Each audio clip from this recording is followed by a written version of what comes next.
Bon, petite journée de travaux. Je suis sous les lits, voilà, avec les cuves. L'idée là, ça serait de... j'aimerais faire ma mise en eau parce que ça fait bientôt une semaine qu'on est dans le bus, on n'a toujours pas d'eau. Parce que je sais plus si je l'ai dit sur YouTube, mais on a une fuite à ce niveau-là. En fait, ici, si je m'éloigne un peu, je pousse la lumière, on a 4 cuves. Enfin, on a plus que 4 cuves, mais en tout cas là, on en a 4.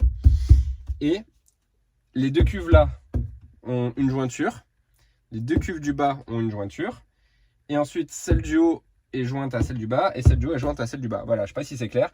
Et le truc, c'est que j'ai commencé ma mise en eau et rien que déjà mes 2 là en bas, la jointure est fuie. Donc là, ça promet pour les autres. Pourtant, j'ai bien serré. J'ai pas serré comme un bourrin parce que si on serre trop, le joint, au bout d'un moment, il se déforme et ça fuit. J'ai pas non plus pas assez serré. Après, je sais que les cuves, ces cuves-là, ce bloc de 4, quand je l'ai commandé, il m'a été livré en 2 blocs de 2, déjà jointés. Et je me dis que peut-être qu'ils les ont pas assez serrés ou qu'avec le transport et les vibrations, ça l'a desserré, je sais pas. C'est vrai que j'ai pas vérifié, moi. Je suis parti du principe que comme c'est eux qui l'avaient fait, ça avait été mieux fait même que si moi je le faisais. Mais j'aurais peut-être dû vérifier. Donc c'est peut-être pour ça que ça a lâché. L'idée, c'est que les cuves du bas, l'accès se fait par en dessous. En fait, vous voyez, il y a des trappes là, comme ça, les trappes bleues. Et donc les cuves du haut, on les trappe par au-dessus. Et les cuves du bas, on les trappe par en dessous.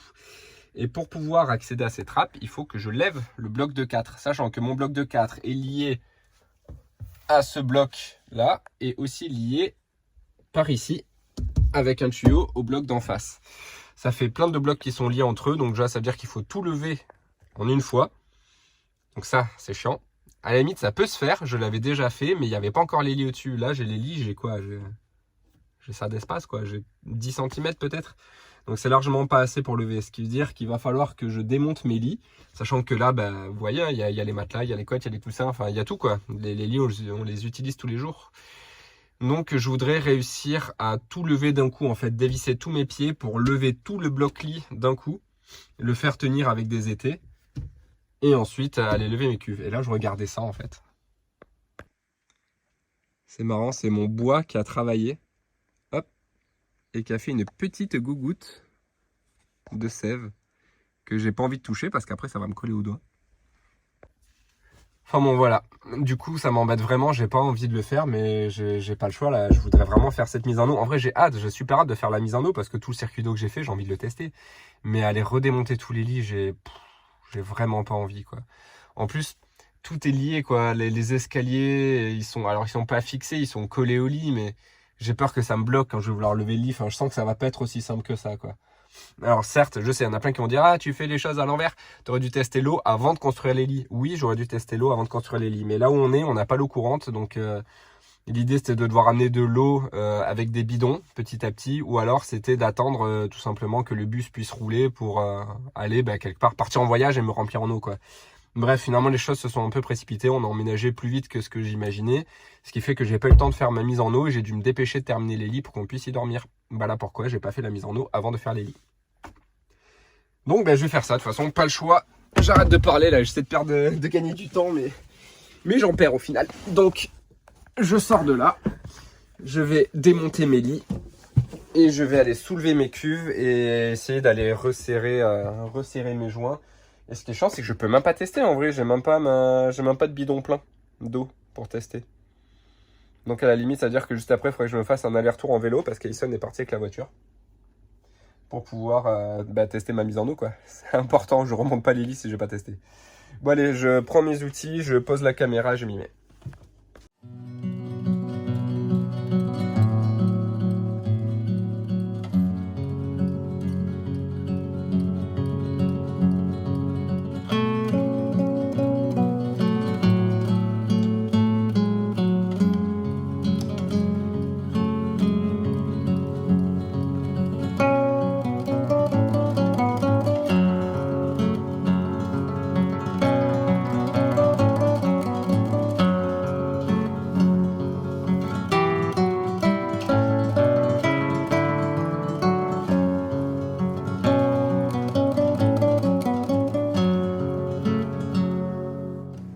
Bon, j'ai sorti mon bloc cuve. Finalement, j'ai pas démonté le lit, trop galère. En fait, derrière, j'ai ma tête de lit avec les prises encastrées. La tête de lit est fixée au lit, elle est fixée au mur. Il y a les câbles électriques qui passent dedans. Enfin, ça aurait été une galère pas possible, donc j'ai laissé tomber. À la place, j'ai démonté mon bloc cube. J'ai un peu galéré. Vous avez vu, je me suis allongé sur les cuves pour réussir à accéder aux jointures. Mais c'est bon, je l'ai sorti. Là, on voit que ça a pas mal inondé hein, par terre. Donc j'ai du nettoyage à faire. Et j'ai retourné mon bloc. Donc voilà les deux trappes qu'il y avait par en dessous que je vais pouvoir ouvrir et aller resserrer mes jointures. Je sais, alors c'est lesquelles? C'est celle qui est juste ici, c'est la plus proche. Dans tous les cas, je vais toutes les resserrer. Et pareil pour les cuves qui restent là-bas. Est-ce qu'on les voit dans le petit coin? Ouais. Ces cuves-là et celle qui est en dessous, je vais tout resserrer. Comme ça, au moins, je suis sûr que j'aurai pas d'autres fuites. Ça, le truc qui est un peu chiant, c'est qu'une fois... En fait, normalement, il faut tout mettre en place et tout serrer. Alors que moi, là, je vais tout serrer. Et je vais redéplacer mon bloc pour le remettre en place et resserrer. En fait, les cuves, une fois qu'elles sont jumelées, il faut pas il faut éviter de les bouger parce que si on fait bouger les joints, ben, ils bougent un peu, quoi, et ça se met à fuir. Donc c'est peut-être pour ça, moi, que j'ai vu des fuites. Donc là, je vais bien serrer et j'espère que le fait d'aller les remettre en place, ça va pas refuir. Et voilà. Donc là, j'ai aussi défait tous mes raccords. Il faut que j'essaie de rien abîmer et que j'essaie de tout bien serrer. Et je me suis bloqué le chemin, j'ai ma clé qui est derrière. J'arrive à me faufiler. Oh, ça passe pas. Si c'est bon, ça passe. Oh, faut que je mange moins de cookies. Hop. Ah. Me voilà. Ah, c'est bien mouillé. Hein. Enfin, c'est trempé de partout. On voit. Il y a de l'eau de partout. En plus, j'ai bougé les cuves. Oh là là, là c'est trempé. Ça a dû passer là-dessous aussi. C'est génial. Il faut que j'aille chercher un chiffon. Alors, où est-ce que j'ai mis ma pince? Ah, j'ai mis là-haut. Hop. Je ressors de là. Je vais sécher tout ça. Resserrer. Oh, c'est bon, j'ai tout remonté. J'ai revissé les pieds que du coup j'avais enlevé pour rien du lit. J'ai tout resserré. Il y avait besoin d'un bon resserrage en vrai. Hein. Pourtant, il me semblait avoir tout bien serré. Mais je sais pas, peut-être avec les vibrations du moteur, juste quand je démarre le moteur. Mais bon, ça me paraît quand même chaud que ça se desserre autant avec juste les vibrations. Donc, c'est peut-être juste qu'il fallait resserrer un coup. Attendre que le caoutchouc se dilate un peu ou je sais pas. Pour ensuite refaire un deuxième serrage derrière. Là, c'est bien serré. Je les ai tous bien resserrés. Quitte à avoir dévissé les pieds, j'avais profité pour démonter ce pied qui est le pied central du lit parce qu'il est légèrement trop grand de allez, un demi-centimètre et du coup ça fait que le lit penche légèrement mais vraiment très léger, sauf que moi je me retrouve pendant la nuit contre le mur avec Alison et Liam collés à moi, donc je vais rapetisser un petit peu ce lit pour que ce pied pour que notre lit soit plus droit et que je puisse enfin passer des nuits sans me faire écrabouiller. Bon, ça c'est fait, j'ai tout reconnecté, j'ai rebranché tous les tuyaux qui allaient sur les raccords sur les vannes de mes cuves. J'ai remis mes pieds, du coup mon pied j'ai recoupé un tout petit peu trop court, mais c'est pas grave vu qu'avec les écarts j'ai compensé. Maintenant je vais m'occuper de ça. Ça c'est la bouche de chauffage. On voit ici que c'est tout écrasé parce que le trou que j'ai fait est légèrement trop petit. J'avais pas la cloche qu'il fallait et de toute façon voilà, j'ai réussi à passer en pliant un petit peu la gaine, mais lui je peux pas l'encastrer, donc j'ai acheté la bonne cloche et maintenant je vais faire mon trou. Alors comme j'ai déjà fait un trou, normalement avec les cloches on a un guide, on a une mèche qui sert de guide, sauf que là j'ai déjà un trou donc je vais pas pouvoir utiliser le guide. Et si on n'utilise pas de guide, ça fait n'importe quoi. La scie saute de partout et ça casse tout.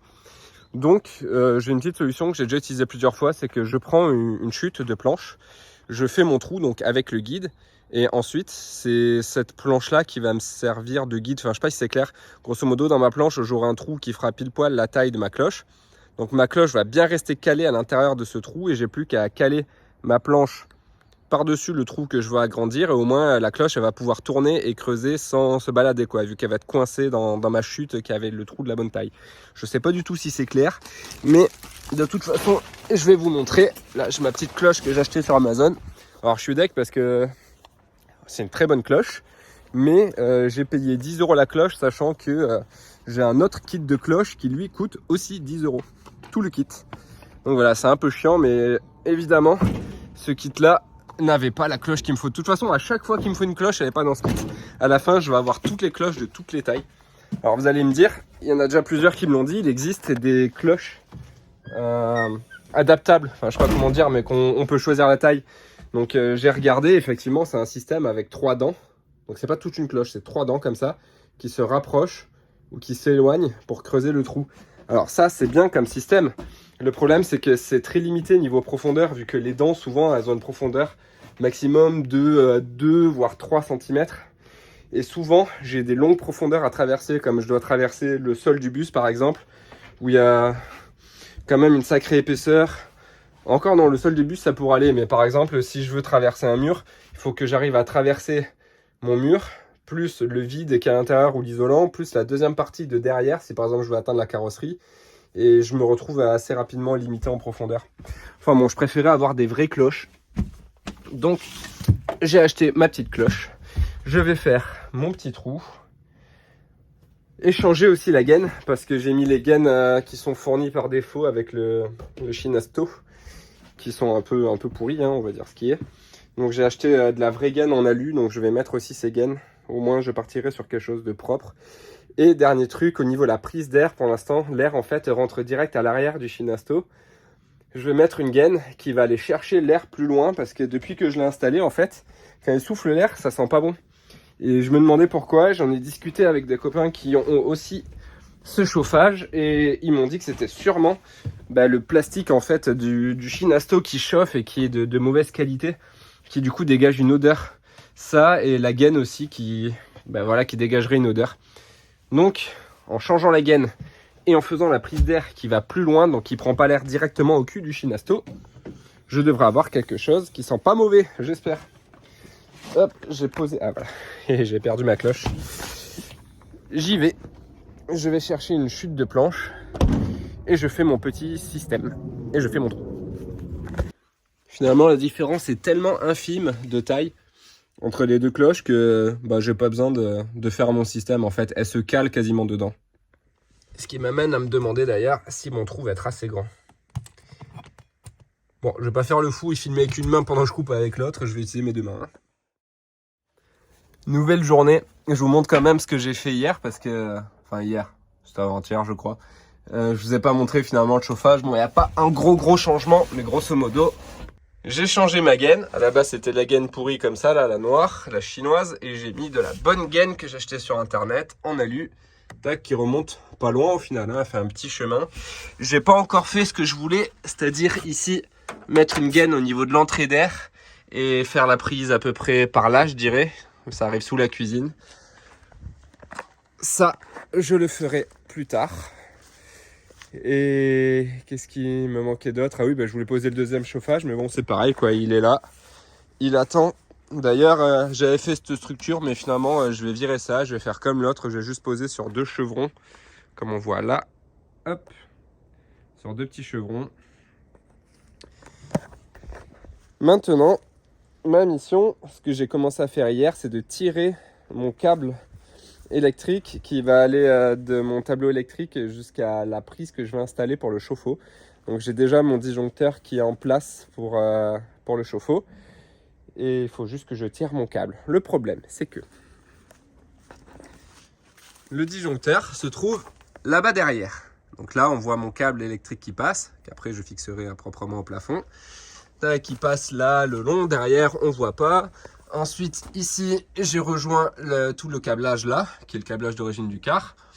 Et là, pour l'instant, mon fil, il s'arrête ici. L'idée, c'est qu'il va partir là, derrière. De derrière, il va arriver dans cette soute, ici. Ça, c'est le système Telma. Donc, ça va passer au-dessus du passage de roue. Et ensuite, de là, ça va remonter, tac, sous les chambres. Le problème, c'est que pour passer derrière, c'est une galère. Moi, je pensais que les câbles, juste, ils faisaient un petit chemin tout droit. Mais en fait, non, ils font un chemin tout droit. Et après, un moment, ils font un espèce de virage. Et mon câble, il ne veut pas faire ce virage-là. Et j'ai déjà tiré mon câble partout. En fait, si je pars de la soute là et que je pousse, je pense que ça sera beaucoup plus simple. Le problème, c'est que j'ai déjà fait passer mon câble partout. Je l'ai déjà attaché, vu qu'il a la bonne longueur. Donc, ça m'embête de tout recommencer, de tout détacher. Donc là, je vais me faire un long fil de fer et je vais pousser en fait à l'envers, aller accrocher mon câble et ensuite tirer un tire-fil quoi. Voilà, j'en suis là. Ça fait un moment quand même que j'essaie de comprendre en fait, à essayer de rentrer dans la soute avec une petite lampe torche pour voir le chemin que font les câbles. C'était vraiment galère. Maintenant que j'ai trouvé, je fais ça, je tire mon fil. Ensuite, je vais le faire monter et au début, je voulais faire une prise encastrée au sol, mais en fait, ça me va pas parce que si à un moment j'ai une fuite, je vais avoir l'eau qui va venir dans la prise. Donc, je vais faire monter mon câble dans le mur et faire une prise encastrée dans le mur quoi, suffisamment en hauteur pour qu'il n'y ait pas plus de risque qu'ailleurs que ça prenne l'eau. Voilà. Ah.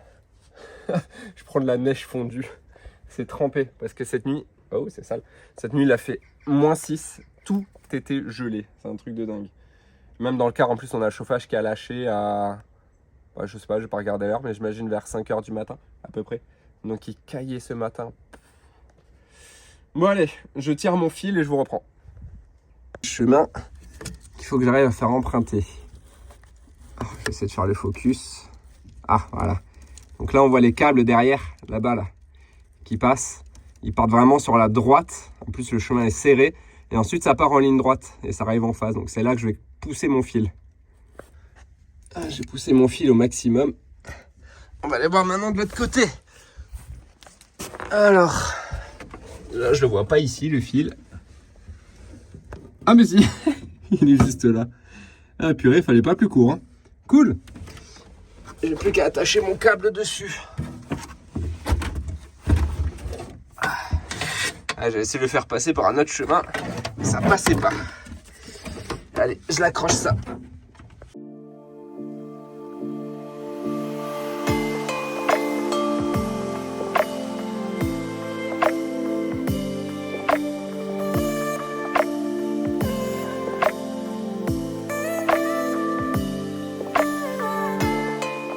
Hop, je mets en grand angle.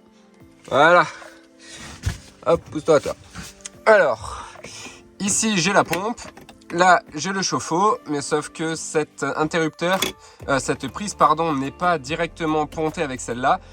Elle est pontée sur le neutre, sur la terre, mais sur la phase, je suis parti sur cet interrupteur, ce qui fait que, tac, je peux allumer ou éteindre le chauffe-eau. Juste, voilà, ça est à côté, quoi. Je viens, je tends la main, tac, j'allume, j'éteins. Et dedans, d'ailleurs, je pense que je mettrai un petit module connecté. Ça me permettra de pouvoir faire de la domotique avec. Soit choisir, par exemple, les heures auxquelles le chauffe-eau s'allume. Par exemple, je pourrais programmer pour qu'il s'allume de midi à 15 h. Donc, il chauffe quand le soleil est à fond sur les panneaux solaires. Ou tout simplement dire Alexa, allume le chauffe-eau et elle m'allumera le chauffe-eau, ce genre de truc. Bon, ça va, je regardais si Alexa m'avait entendu. Ce genre de choses, quoi. Donc voilà, c'est un petit module...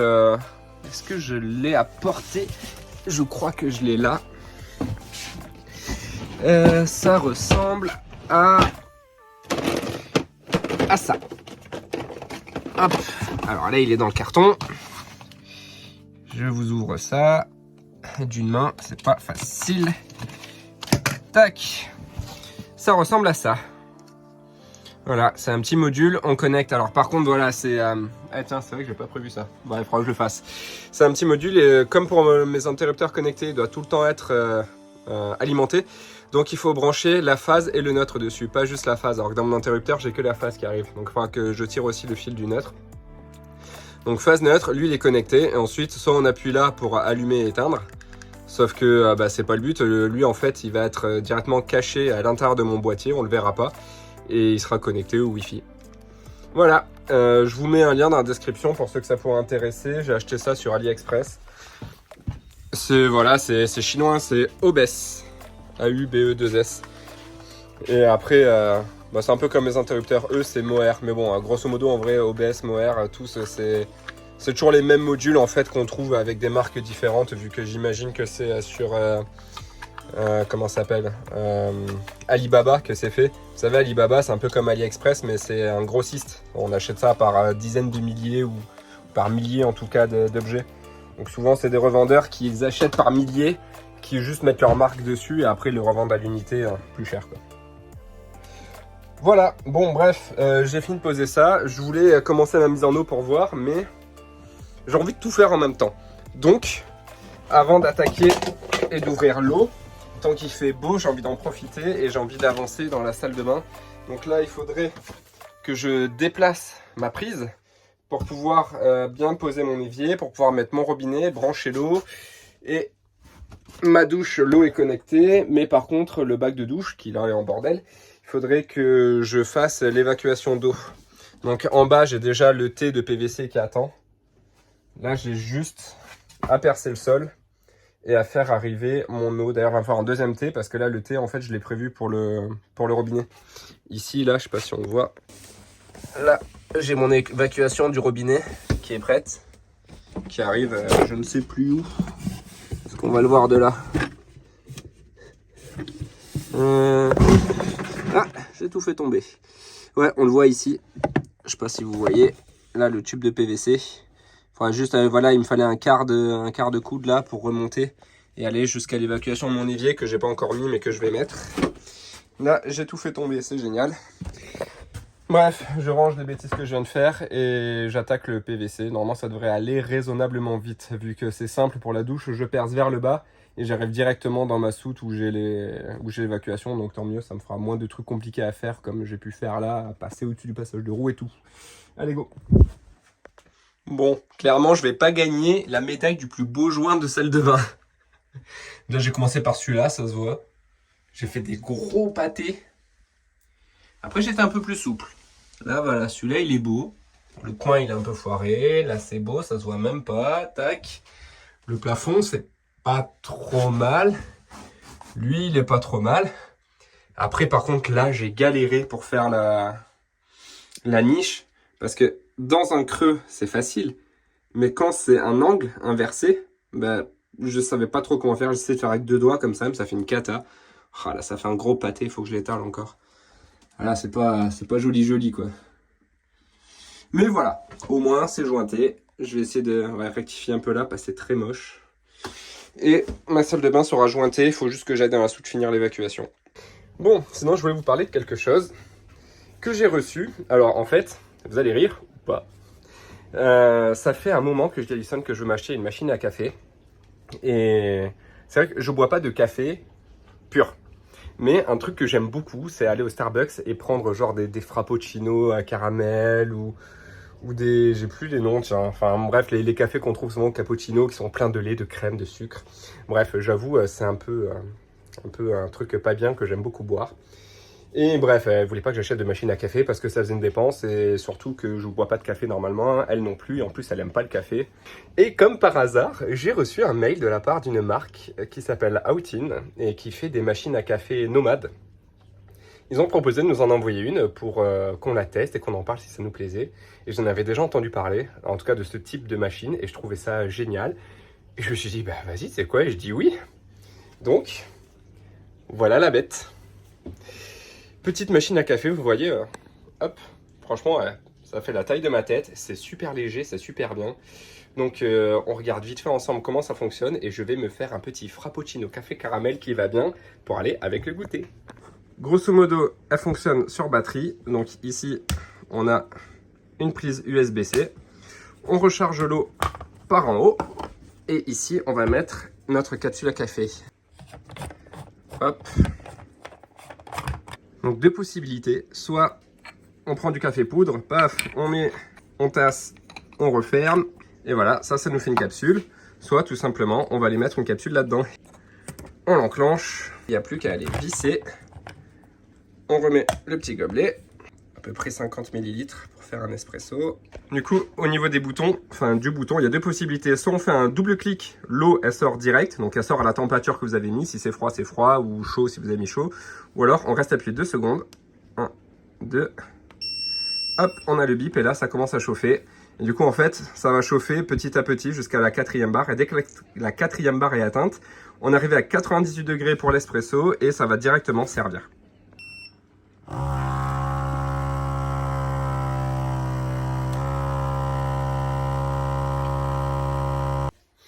Bon voilà, un petit espresso. Je vous mets le lien dans la description, voilà, Outin. Ça fait sa 2e fois que je l'utilise. Et bah, écoutez, pour l'instant, c'est vraiment top. Elle met 3-4 minutes à faire chauffer l'eau et après, bah, elle nous fait des bons espressos, quoi. Et puis, je termine ma boisson et on va goûter.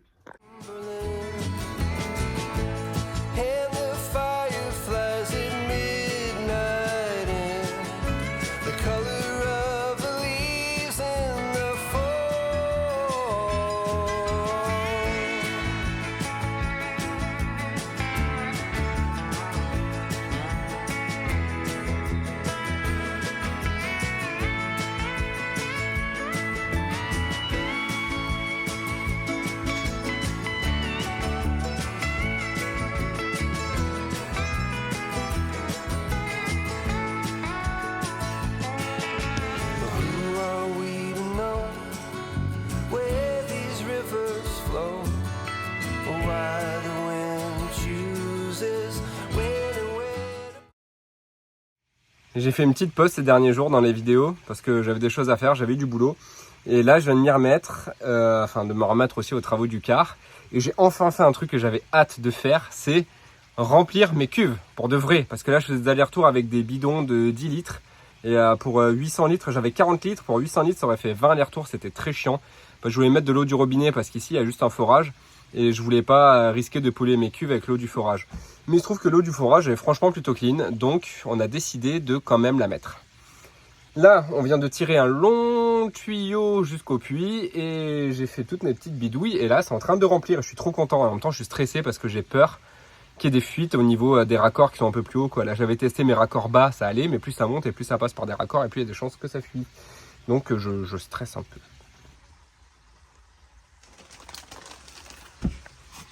Voilà, ça remplit, ça remplit. L'avantage des cuves blanches, c'est que tu vois à travers. Le désavantage, c'est que bon, là on a les rideaux au fond. Mais quand il n'y a pas les rideaux, la lumière passe et la lumière, les UV, c'est pas bon pour l'eau stagnante, quoi. Donc il faudra que je bloque complètement ici et pareil là-bas.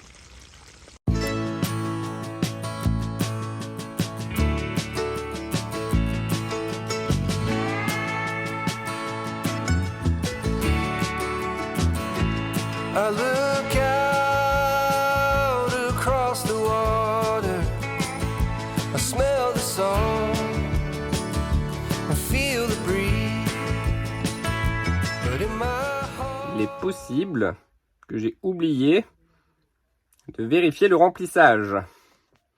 Mes cuves vont déborder, il y en a partout. Et je remplissais par là-haut, du coup ça fait cascade là tout le long. J'ai mis une serviette mais c'est trempé, c'est passé là-dessous. Voilà, c'est trempé. Et en fait c'est passé sous cette planche. Là ça a suivi l'ancien couloir. Tac, tac, tac, tac, tac, tac. Cascade dans les escaliers. Et voilà, et là il y avait toutes nos chaussures. Donc voilà, quand on fait des bêtises, on répare. Hein. Je suis ravi. Bon, moi mes cuves sont remplies, par contre je ne pourrais pas savoir si elles fuient vu qu'il y a de l'eau partout. On vient d'amorcer la pompe. Alors ça a pris un petit moment, on ne savait pas trop ce qui se passait, mais là ça y est, on a la douche et on a le robinet. Alors, résultat des courses pour l'instant, de ce qu'on a vu, on a une fuite au niveau de la nourrice. Parce que la nourrice, en fait, on peut joindre une autre nourrice. Donc au bout, il faut mettre un bouchon. Ça fuit un peu par ce bouchon. Et à part ça, pour l'instant, a priori, pas d'autre fuite. On a le chauffe-eau qui est en train de se remplir. Et comme on a bien fait couler l'eau, je vais aller voir. Vas-y, laisse couler la douche, je vais voir les évacuations. Ouais. Maintenant, je vais checker l'évacuation de la douche, du robinet. Ouvre le robinet aussi. Alors... Ça coule, ça coule. Pas de fuite, hein. Là, je me suis fait un espèce de système maison, là, un petit raccord. Pas une goutte qui tombe à côté. Pas de fuite. C'est magnifique.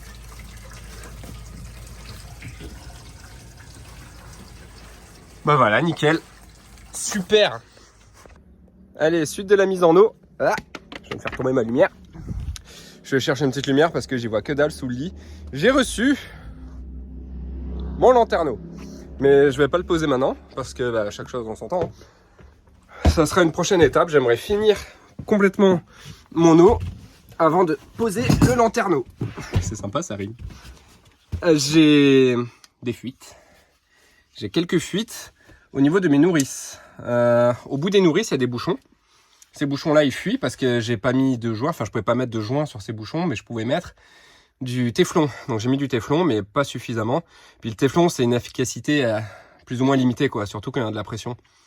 Donc, je vais mettre de la pâte à joint avec de la filasse. Et j'ai des fuites aussi au niveau de 2 branchements sur ma nourrice. Ça, c'est bizarre parce que pour le coup, j'ai mis des joints. Et pourtant, ça fuit quand même. Donc, je vais en plus mettre... Je sais pas, en fait. Parce que aller mettre de la pâte à joint là-dessus, plus de la filasse, alors que c'est des raccords exprès où il y a un joint au bout, ça m'embête un peu. Donc je vais voir, peut-être que j'ai pas assez serré, tout simplement. Les autres, ils fuient pas. Il y en a que 2 sur 4 qui fuient. 1, 2, 3, 4, 5, 6. 2 sur 6 qui fuient. Donc s'il y en a 4 qui fuient pas, c'est que logiquement, c'est censé quand même tenir. Donc je me dis peut-être que ces 2, je les ai pas bien serrés. Je cherche ma pâte à joint. Non, ça c'est du ni clou ni vis. Ah, je trouve pas. Si je la trouve pas. Ah non, c'est la pâte à bois. Mince. Est-ce que j'aurais mis ça dans une soute?